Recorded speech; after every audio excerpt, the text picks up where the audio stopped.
फरमा लें। आमीन। शुक्रिया।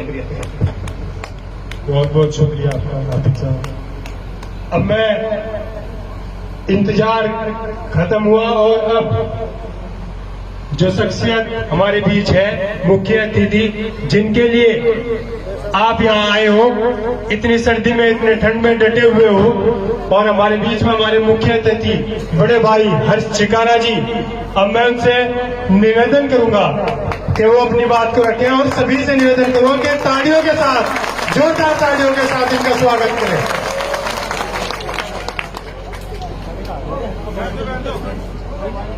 सम्मानित बुजुर्गों, नौजवान साथियों, आवाज सुन रही मातर शक्तियां, आप सभी के चरणों में आपके बेटे, आपके बच्चे, आपके भाई हर्ष चिकारा की हाथ जोड़ के राम राम, नमस्कार, सत श्री अकाल, अस्सलाम वालेकुम।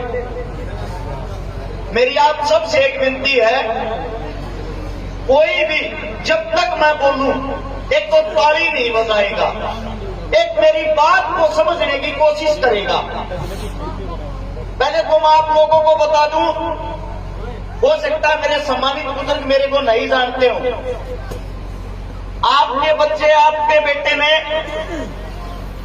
समाज सेवा करते हुए, यानी कि जवानी की अवस्था में आए हुए 11वां साल लगा, यानी कि 10 साल से घूमना फिरना शुरू किया। उस 10 साल के अंदर मैंने 200 गरीब बेटियों की शादी करवाई है, 25 उन बहनों के भात भरे हैं जिनका भाई नहीं था, 1300 उन परिवारों को बसाया है जिनके घर में पीने के लिए पानी का मटका तक नहीं था।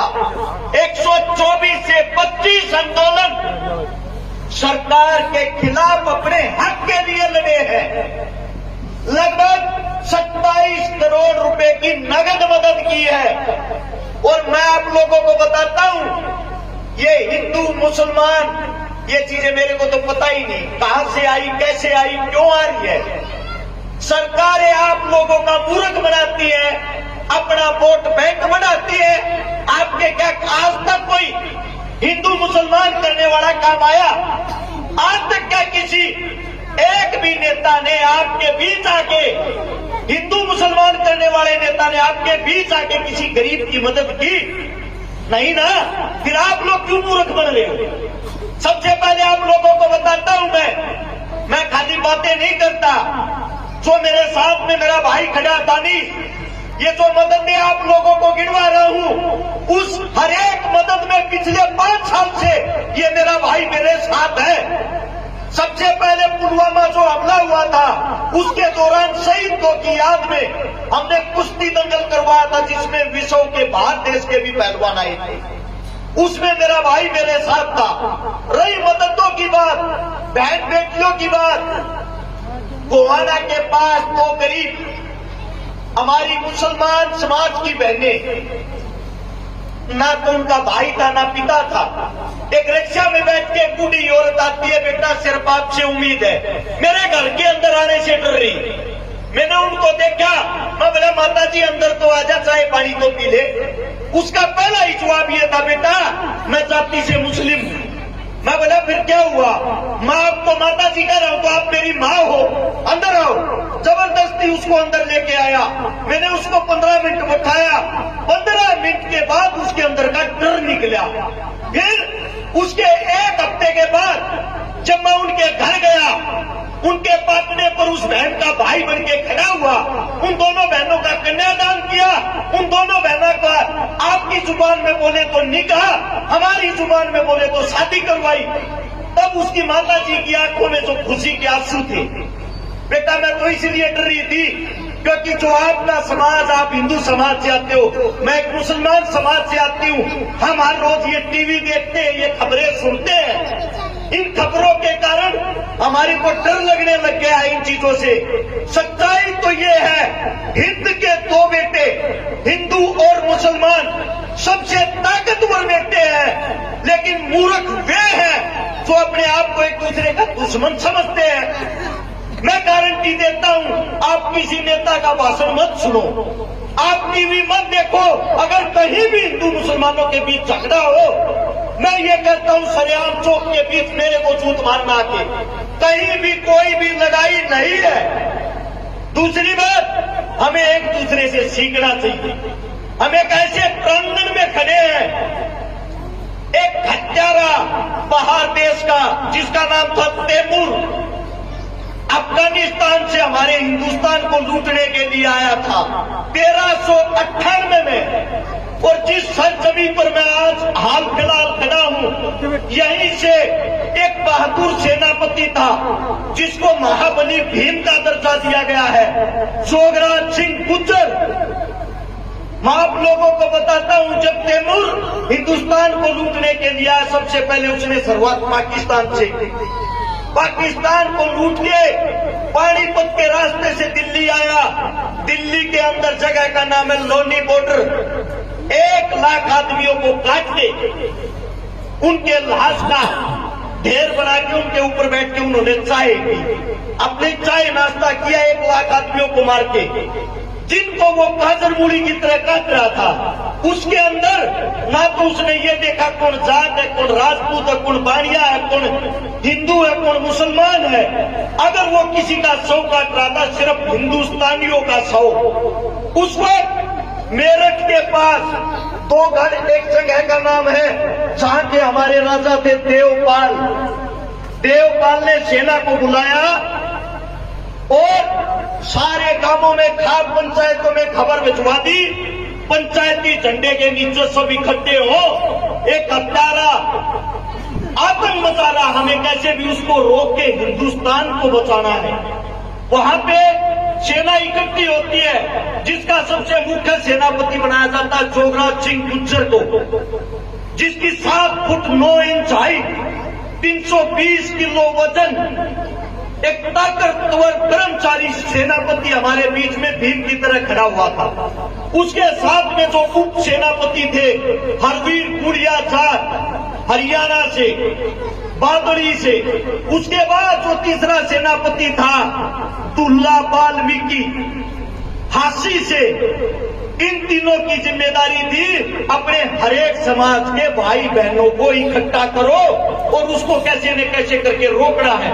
इन्होंने दिन रात एक करके हिंदू मुसलमान सिख अपने सारे भाईचारे को इकट्ठा किया और उस युद्ध के दौरान 80,000 सैनिक इकट्ठे किए। वे सैनिक नहीं थे, आपकी खाप पंचायत के आप जैसे बुजुर्ग थे, आप जैसे नौजवान थे। उन सबको इकट्ठा करके और तैमूर के साथ लड़ाई शुरू की, जिसमें 40,000 हमारी माताएं बहनें भी थी। हमारी संख्या 1,20,000, तैमूर की संख्या 2.5 लाख। युद्ध शुरू होता है मेरठ से, मेरठ से युद्ध शुरू होते होते हरिद्वार पहुंचता है। भाईचारे की बात सुनना, जब यहाँ पे तैमूर को हरवीर गुड़िया जाट घेर लेता है अपने सैनिकों के साथ और तैमूर की छाती में भाला घोंप देता है। जैसे ही तैमूर की छाती में भाला घोंपा, 60 तलवारबाज हरवीर गुड़िया पे टूट पड़ते हैं। हरवीर गुड़िया के दांत की छाली बना देते, पूरे शरीर को काट देते हैं। और जोगराज सिंह गुज्जर, यादव, ब्राह्मण, पंडित, मुसलमान, सबकी एक आवाज होती है, हमारा भाई मार दिया, अपने भाई का बदला लेंगे, इसको यहीं पे रोकेंगे। सबके सब उस भारी भरकम सेना से भिड़ जाते हैं। वही जोगराज सिंह गुज्जर एक कंधे पे 265 किलो के अपने भाई को उठा रहा और दूसरे हाथ में तलवार लेके अपनी सेना के साथ गाजर मूली की तरह उस फौज का सफाया कर रहा। ये वही सरजमी, वही जगह है जहां से उस हत्यारे तैमूर को वापिस अपने देश में भगा दिया। ये आप लोगों की एकता थी, ये आप लोगों की ताकत थी। आज आप लोग इतने मूर्ख हो गए हैं, आप लोग सब कुछ भूल गए हैं। मैं आप सबसे पूछना चाहता हूं, किताबें पढ़ो। भगत सिंह का वकील कौन था? मुस्लिम। महाराणा प्रताप राजपूत राजा, उसका सेनापति कौन था?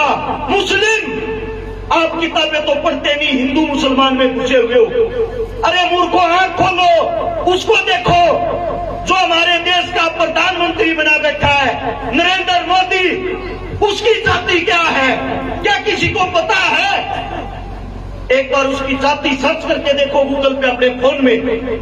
वो तेली जाति से संबंध रखता है, जो एक हमारे मुस्लिम समाज की जाति है। और आप लोगों को मूर्ख बना रखा है। जो सबसे बड़ा संगठन चलाता है आरएसएस का, उसकी बेटी की शादी किसके साथ हुई है?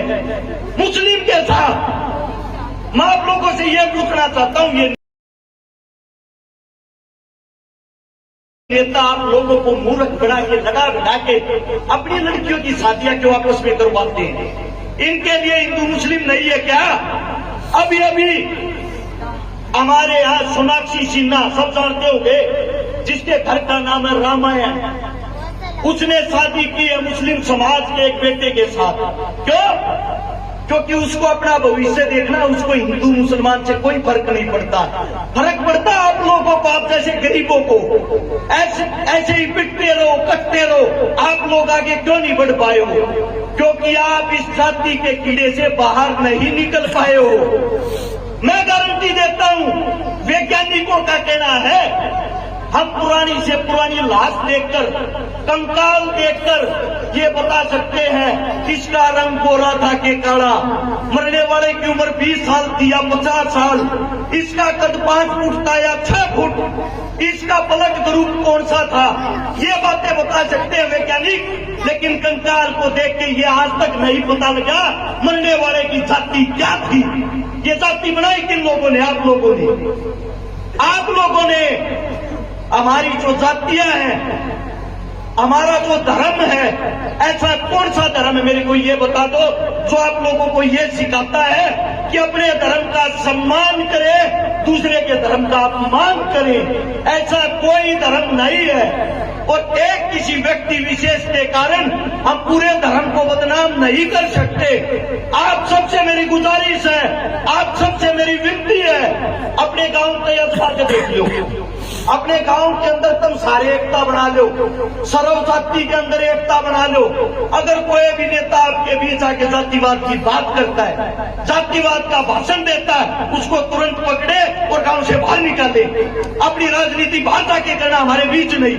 वो एक गारंटी और देता हूं, अपने गांव में, आपके गांव में जितने गरीब हैं, जितनी गरीब कन्याएं हैं, जितने बेरोजगार हैं, आप सब मिलके अपना बेटा, अपना भाई, अपनी बेटी समझ के उसकी मदद करने की कोशिश करें। मैं वादा करता हूं आपको जिंदगी में कभी किसी नेता के दरवाजे पे नहीं जाना पड़ेगा। आप लोगों के बहुत बढ़िया, तालियां बजाएं, बहुत बढ़िया। अभी ये मैं जो आप लोगों को बता रहा हूं, मैंने जिन 200 बेटियों की शादी कराई, एक की भी जाति धर्म का नहीं पता। ऐसा ही मेरा भाई है तारानगर राजस्थान से, जिसका नाम है निजाम पवार, जाति से मुसलमान, 17-18 हिंदू बहनों के कन्यादान और शादी करवा चुका। मेरी टीम से मुझे गर्व महसूस होता है। मैं हिंदू, मुस्लिम, सिख, मेरे को यही नहीं पता मैंने किस किस की शादियां करवा दी, किस किस का मैं भाई बन लिया। मेरी हाथ जोड़ के विनती है, अपने एक दूसरे भाईचारे पर विश्वास बना लो कि टीवियां ने देखना बंद कर दो, इनकी मत सुनो। इस गंदी राजनीति, गंदी दलदल से बाहर निकल के जो आपके काम, आपके बालक, आपके बेटे आपसे सीख रहे हैं, उनको अच्छी शिक्षा दो। उनको अच्छी शिक्षा दोगे तो मैं ये कहता हूं, आने वाले समय में इनको पता लग जाएगा कोई हिंदू नहीं, कोई मुसलमान नहीं, हम हिंद के बेटे हैं, हम सब इंसान हैं।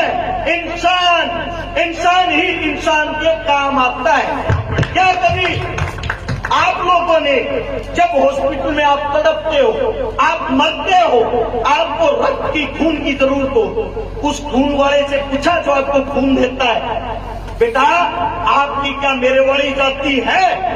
मेरे वाली जाति है तो मेरे को रक्त देना, वरना मना मत देना। क्या आपने किसी इलाज करने वाले डॉक्टर से पूछा है आपकी जाति क्या है? उस वक्त तो आप कर्राते हो, रोते हो, हे भगवान, हे मेरे मालिक, हे अल्लाह मेरे को बचा ले, कैसे न कैसे करके मुझे बचा ले। उस टाइम तो आपको भगवान अल्लाह याद आता है। सच्चाई ये है मजबूरी में जो काम आए, मजबूरी में जो काम आए वही रास्ता राम रहीम अल्लाह दिखाए। इस बातों को ना भूले, अपने अंदर के इंसान को पहचाने। एक हमारी भाषा की बात बताता हूं आप लोगों को। एक औरत लगातार 10 साल से मंदिर जाती थी और मंदिर में जाके एक दिन परेशान होगी, हाथ जोड़ के भगवान को कहती है, मेरे मालिक है, मेरे भगवान, आज तक मेरे को दर्शन नहीं दिए, मैं कैसे मान लूं कि तू है? अगर तू है मेरे को दर्शन दे के दिखा।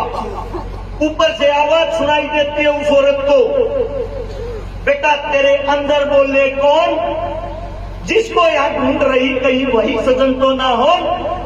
जो आपकी जुबान है, जब आप किसी को दुखी देखते हो, परेशान देखते हो और आपके दिल में पल भर के लिए ये आता है, हे भगवान यो कितना दुखी है, हे अल्लाह यो कितना दुखी है, इसकी मदद कर, वही तो भगवान है। उसको जगाओ, उसको बाहर निकालो। रोड के ऊपर ये मूर्तियां जब टिकी हुई होती हैं, वो मंदिर की हो, मस्जिद की हो, गुरुद्वारे की हो, कीमत कुछ नहीं होती उनकी, कुछ भी कीमत नहीं होती। 10-20 रुपए में आप उसको घर खरीद के लाते हो, उसके सामने सुबह शाम जोत लगाते हो, भजन करते हो। सच्चाई ये है, जब किसी मंदिर मस्जिद के बाहर जो गरीब बैठता है, जो गरीब आप लोगों का इंतजार करता है, आपका अल्लाह, आपका भगवान उनके अंदर वास करता है। इसीलिए वो इस दर पे आते हैं, वो आपसे मांगते हैं, अंदर कहा जा रहा है, हम तो बाहर बैठे हैं, मदद हमारी कर, मदद हमारी कर। उनकी मदद करनी सीख जाओगे ना जिस दिन, उस दिन अल्लाह, मंदिर, मस्जिद सब आपको दुआएं देंगे। अपने अंदर के इंसान को जगा लो। दूसरी बात, अब मेरे भाई ने शुरुआत करी, मेरे भाई ने बताया है, दानिश भाई ने गांव में 1-2 गरीब बेटी बहन की शादी है और सबसे पहले इस गांव के प्रांगण में खड़ा होके उनके कन्यादान की शुरुआत भी मैं करता हूं। 11,000 रुपए सबसे पहले नगद मैं देता हूं उन बहनों के लिए, मेरे भाई दानिश को। मेरे मुख से कोई गलत बात निकल गई हो, आपका बेटा हूं, आपका बच्चा हूं, मुझे हिंदू मुसलमान मत बनाने की कोशिश करना, हाथ जोड़ के यही माफ कर देना। क्योंकि जो भी सीखा है आप लोगों के संघर्ष से सीखा, अपने बुजुर्गों के संघर्ष से सीखा है। हमने देखा है गांव में सबकी एकता को, सबको राम राम नमस्कार सत श्री अकाल यही चीजें बोलते बुलाते। हमने इस जातिवाद से ना तो जीना सीखा, ना कभी जीने देंगे। जितना जल्दी आप इस जातिवाद धर्मवाद से बाहर निकल जाओगे, मैं ये कहता हूँ आपको आगे बढ़ने से रोकने वाला कोई नहीं होगा। बहुत बढ़िया, आप सबने इतने प्यार से मेरी बातें सुनी, इतना प्यार प्रेम मुझे दिया। इस गांव की पावन धरा को आप सभी के चरणों में दोबारा से हाथ जोड़ के नमन करता हूँ। धन्यवाद आप सबका। जय हिंद। बहुत